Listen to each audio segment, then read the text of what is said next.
Ratios నిష్పత్తులు అనేటటువంటి ఒక విభాగం చెప్పేటప్పుడు షార్ట్ కట్ మెథడ్లో పారామౌంట్ మెథడ్ అని ఒక మెథడ్ ఉంది. పారామౌంట్ మెథడ్ అది ఏంటి, ఎలా ఈజీగా మనం చేయొచ్చు ఈ క్లాస్లో తెలుసుకున్నాం. ఇప్పుడు కాంపిటీషన్ పరీక్షలో ఇట్లా ఇచ్చాడు అనుకోండి, A/B is equal 1:2, B/C equal to 3:4, C/D equal to 2:5 అని ఇచ్చాడు. ఇచ్చి A/B/C/D కనుక్కోమన్నాడు. అలాగే A+B కనుక్కోమన్నాడు. అలాగే C+D కనుక్కోమని, లేకపోతే B+D కనుక్కోమని అన్నాడు. ఇట్లా సో పారామౌంట్ మెథడ్ ఏదో చెప్తున్నాను. ఫస్ట్ ఇలా A, B, C, D ఇలా రాసుకోవాలి. ఫస్ట్ ఇక్కడ 1:2 ఉంది, అంటే ఇక్కడ 1 ఇక్కడ 2.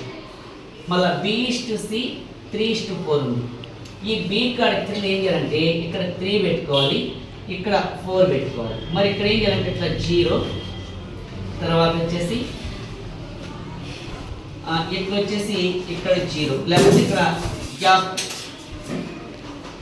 1 పెట్టుకోండి, ఇక్కడ 1 పెట్టుకోండి. ఏం లేనప్పుడు ఇట్లా 1 పెట్టుకోవాలి. తర్వాత ఇంకో దానికి వద్దారండి. ఎట్లా అంటే ఇక్కడ చూడండి, B/C అయిపోయింది, C/D 2:5, అంటే ఇది 2 ఇది 5, ఇక్కడ 1, ఇక్కడ ఇలా వేసుకున్నాం. ఇక్కడ అలా ఇక్కడ ఏ లేదంటే 1 వేసుకోండి. తర్వాత ఇక్కడ కూడా ఏం లేదంటే 1, ఇలా ఏం లేదంటే 1, ఇట్లా తీసుకుంటాం.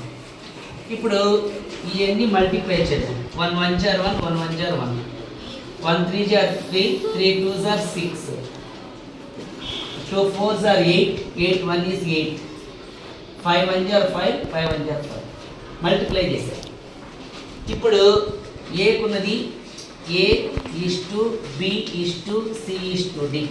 A 1, B కాడ 6, C కాడ 8, D కాడ 5 ఇలా వేసుకుంటాం. ఇప్పుడు ఇది వచ్చేసి A/B/C/D. ఇప్పుడు A+B అన్నాడు అనుకోండి, ఈ రెండు యాడ్ చేస్తే 1 + 6 7. అలాగే B+D అన్నాడు అనుకోండి, B6 D5 11. ఇలా పారామౌంట్ మెథడ్లో ఈజీగా సాల్వ్ చేసడానికి ఆస్కారం ఉంటుంది. Thank you.